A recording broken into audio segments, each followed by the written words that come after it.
Well, the first thing you want to teach anybody, a child, a kid, anybody, is that you'll never earn your way to freedom. You just don't. You look around and you see, Kurt Schilling, if you remember from Boston Red Sox, made $100 million a year. He's broke, bankrupt.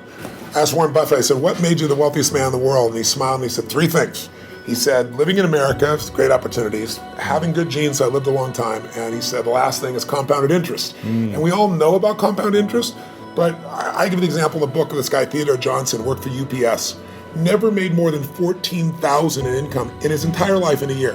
And in old age, he was worth $70 million. And how did he do it? All he did was he took a percentage of his income.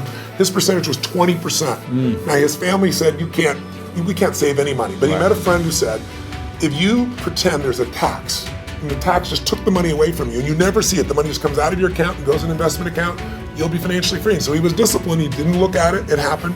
$70 million by compounding. So people's mistake is, and kids don't know this, adults don't know this, that you won't earn your way there, but you can compound your way there. Yeah. What I want to do is say, where do you put that money?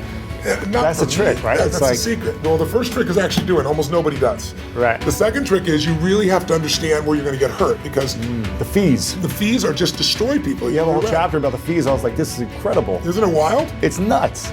We lose so much money just on the fees. Well, just so people have an understanding, 96% of all mutual funds never match the market. I mean, they never beat the market. So I was just on a morning show this morning, and Michael Bloomberg's, one of his guys that has some of his money. So this is the only industry I know of where people think they can be a doctor. They think they can be a financial planner. And I said to him, well, look, the statistics, Warren Buffett taught me this. He said, Ray Dalio told me this. David Swenson, who took Yale from $1 billion to $24 billion in 2 decades. These are people telling me this. Right. Nobody beats the market except a couple unicorns that nobody has access to. And I said, I didn't say you're not one of them, but I said, here's the truth. 96% of mutual funds don't match the market. That means 4% succeed. Now, what are your chances of picking the right mutual fund? People don't know what they're doing. They put their money in a 401k. They pick a mutual fund not knowing what it is. If you play blackjack, and you and I play, and you get 2 face cards, and your inner idiot says, hit me, I want to give 1 chance in a million, I'm going to get an ace. You have an 8% chance of winning.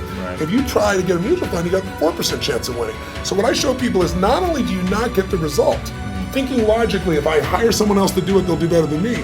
But in addition, you pay around 2,000% more than it's worth, meaning you get the same exact product, the same stocks. If you own the index, right? You own a piece of all of America's best companies, say the Vanguard 500 index, 500 top companies, that costs 0.17%, like less than 0.2% versus the average mutual fund is 3.17. So compound over time. But first, just hear that. So you're just like, the average car sold in America is a Honda Civic. It's $20,000. You can get the Honda Civic for $20,000, or you can pay $350,000. That's the difference between 0.17 and 317.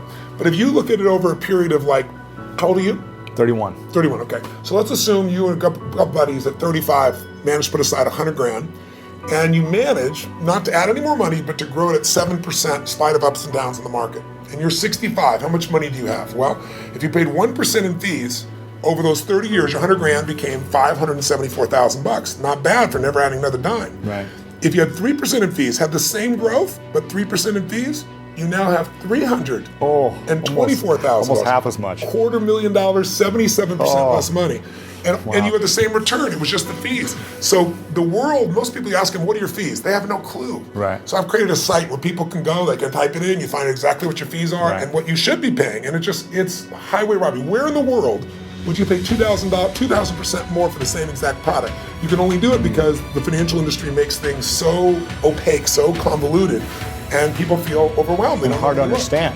Very understand. That's why I try to come in here and go, look, time to become the chess player, not the chess piece. Yeah. Let me teach you so you understand what's going on. It's not that complex. They use all these big words, but when you know what's going on, you don't get screwed, and more importantly, you take advantage of the system instead of letting the system take advantage of you.